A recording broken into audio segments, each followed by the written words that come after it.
Bihar BJP अध्यक्ष सह उप मुख्यमंत्री सम्राट चौधरी ने कहा कि नौकरी के नाम पर झूठ का ढोल बजाने से लालू परिवार का प्रायश्चित नहीं होने वाला है। इस परिवार ने लालू यादव के रेल मंत्री काल में रेलवे में नौकरी देने के लिए बिहार के सैकड़ों युवकों से न केवल जमीन मकान हथियाए हैं, बल्कि रेलवे के रांची और पुरी के 2 होटल को लीज पर देने के लिए कोचर बंधुओं से पटना के सगुना मोड़ के पास करोड़ों की जमीन भी फर्जी ढंग से अपने नाम करा ली है। यह वही 3.5 एकड़ जमीन है जिस पर लालू के दोनों लाल द बिगेस्ट ऑफ मॉल बनवा रहे थे। प्रधानमंत्री नरेंद्र मोदी नामांकन दाखिल करने के बाद एक बार फिर यूपी में ताबड़तोड़ रैलियां करने के लिए तैयार। लखनऊ के बीजेपी नेताओं ने बताया कि पीएम मोदी गुरुवार को भाजपा मेगा पूर्वांचल अभियान के तहत यूपी में 4 रैलियों को संबोधित करेंगे। वह प्रतापगढ़, आजमगढ़ के लालगंज, जौनपुर के मछली शहर और भदोही में रैलियां करेंगे। वाराणसी से लोकसभा चुनाव लड़ने के लिए पर्चा भरने वाले कॉमेडियन श्याम रंगीला को करारा झटका लगा है। चुनाव आयोग ने नामांकन पत्रों की जांच के दौरान कॉमेडियन श्याम रंगीला समेत कुल 32 उम्मीदवारों के पर्चे खारिज कर दिए गए। अब पीएम मोदी के खिलाफ वाराणसी से कुल 7 प्रत्याशी ही रह गए हैं। इनमें कांग्रेस बसपा के उम्मीदवार भी शामिल है। श्याम रंगीला का नामांकन खारिज होने के बाद वह काफी नाराज नजर आए।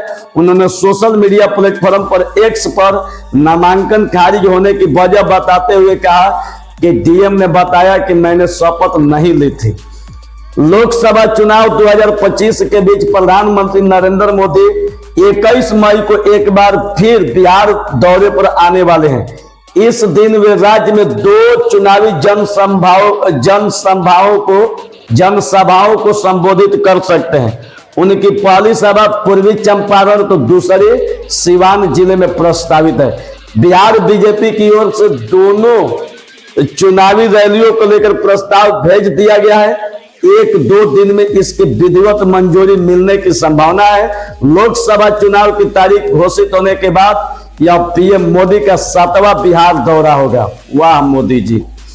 बहुजन समाज पार्टी की राष्ट्रीय अध्यक्ष मायावती गुरुवार को फतेहपुर में चुनावी सभा को संबोधित करेगी।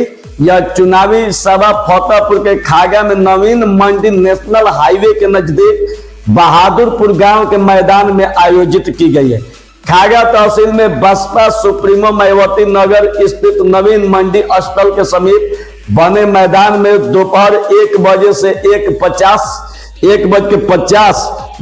तक प्रत्याशी मनीष सचान के पक्ष में जनसभा को संबोधित करेगी।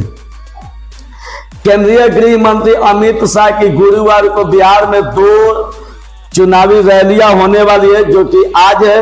गृह मंत्री सीतामढ़ी और मधुबनी लोकसभा क्षेत्र में एनडीए प्रत्याशी के समर्थन में जनसभाएं करेंगे, जो कि जनसभाएं कर चुके हैं। लोकसभा चुनाव की तारीख घोषित होने के बाद उनका यह 5वां बिहार दौरा है। इससे पहले शाह 4 बार बिहार में आकर अलग अलग जगहों पर रैलियां कर चुके हैं। उत्तर प्रदेश की अमेठी सीट पर चुनावी जंग और दिलचस्प हो गई है। अब भारतीय जनता पार्टी प्रत्याशी स्मृति ईरानी ने ऐलान कर दिया है कि उनका मुकाबला प्रियंका गांधी वाड्रा से है। खास बात यह है कि प्रियंका किसी भी सीट से चुनाव नहीं लड़ रही है, लेकिन खबर है कि वो अमेठी के प्रचार अभियान में सक्रिय है। इधर 2024 लोकसभा चुनाव में कांग्रेस के पूर्व राष्ट्रीय अध्यक्ष राहुल गांधी ने अमेठी के बजाय रायबरेली सीट से चुनाव लड़ने का फैसला किया है। उत्तर प्रदेश की कैंसरगंज सीट से भाजपा सांसद ब्रिजभूषण शरण सिंह के बेटे करण भूषण सिंह बीजेपी से मैदान में है। यहां बेटे को जिताने के लिए सांसद ब्रिजभूषण शरण सिंह ने पूरी ताकत झोंक दी है। ब्रिजभूषण शरण कैंसरगंज लोकसभा में प्रचार कर लोगों से संपर्क कर अपने पक्ष में मतदान करने के लिए अपील कर रहे हैं। और ब्रिजभूषण शरण मुस्लिमों से बोले कि कोई कहे या ना कहे, हम कहते कि आप लोग हमारा ही खून है। चलिए, चुनाव जीतने के लिए ब्रिजभूषण से कुछ भी कह सकते हैं। तीसरी बार सरकार बनी तो पीएम नरेंद्र मोदी बीच में इस्तीफा दे देंगे और अमित शाह को प्रधानमंत्री बना दिया जाएगा। यूपी के सीएम योगी आदित्यनाथ को हटा दिया जाएगा। अरविंद केजरीवाल ने पिछले दिनों दिल्ली में यह बात कही थी। आज लखनऊ पहुंचे अरविंद केजरीवाल ने अखिलेश यादव के साथ मिलकर प्रेस कॉन्फ्रेंस की तो यह बात फिर दोहराई। उन्होंने कहा कि मैंने कहा था कि मोदी का तीसरा कार्यकाल मिला तो वह 75 साल होने पर हट जाएंगे। इस पर अमित शाह सामने आए और कहा कि नरेंद्र मोदी कार्यकाल पूरा करेंगे, लेकिन इस पर खुद नरेंद्र मोदी कुछ नहीं बोले।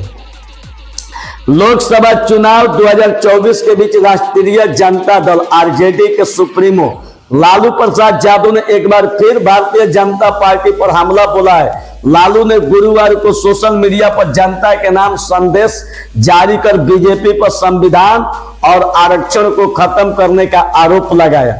उन्होंने कहा कि बीजेपी के नेता नया संविधान लाकर लोगों को मानसिक रूप से गुलाम बनाना चाहती है। पीएम नरेंद्र मोदी ने आजमगढ़ में आयोजित जनसभा में विपक्ष पर निशाना साधा। पीएम मोदी ने कहा कि देश में कहीं भी कोई बम विस्फोट होता था तो लोग आजमगढ़ की ओर देखते थे। सपा के शहजादे, समाजवादी पार्टी अखिलेश यादव में सपा के शहजादे आतंक फैलाने वाले दंगाइयों का सामान देते थे, उन्हें सुरक्षा कवच देते थे। आजमगढ़ का नाम खराब करके रखा था। बिहार समेत पूरे देश में लोकसभा चुनाव के 4 चरण पूरे हो चुके हैं। 5वें चरण की तैयारी में सभी पार्टियों ने अपनी पूरी ताकत झोंक रखी है। इसी बीच पाला बदलने का सिलसिला भी जारी है। बिहार में कांग्रेस की बड़ी टूट हुई है। पार्टी के पूर्व प्रवक्ता असित नाथ तिवारी समेत विधायक विजय शंकर दुबे के बेटे सत्यम दुबे ने कांग्रेस पार्टी छोड़कर भाजपा की सदस्यता हासिल कर ली है। उनके साथ कई अन्य नेता भी भाजपा में शामिल हुए। इससे पहले प्रदेश अध्यक्ष अखिलेश सिंह के प्रति नाराजगी जाहिर करते हुए पूर्व प्रदेश अध्यक्ष अनिल शर्मा भी कांग्रेस को छोड़ भाजपा का दामन थाम चुके हैं। चुनावी समर के इस बीच सियासी पाला बदलने से कांग्रेस को बहुत बड़ा नुकसान हो सकता है। केंद्रीय गृह मंत्री अमित शाह ने बिहार के सीतामढ़ी में चुनावी जनसभा को संबोधित करते हुए राष्ट्रीय जनता दल के सुप्रीमो लालू प्रसाद यादव पर जमकर निशाना साधा। शाह ने कहा कि लालू यादव तेल पिलावन लाठी घुमावन वाला जंगल राज वापस लाना चाहते हैं। लालू एंड कंपनी विकास नहीं कर सकती है। ये विकास को लालटेन युग में ढकेलना चाहते हैं, लेकिन नरेंद्र मोदी ने युवाओं के हाथ में लाठी के बजाय सस्ते डेटा के साथ स्मार्टफोन थमाया है। अरे केंद्रीय मंत्री अमित शाह, ये कौन बहुत बड़ी बात है। अगर हाथ में किताब थमा देते तो कितना युवा पढ़ लिख के एक इंसान बन जाता है। स्मार्टफोन से कितने तो बिगड़ चुके हैं। तो चलिए, आज का दिन भर का समाचार इतना ही। धन्यवाद।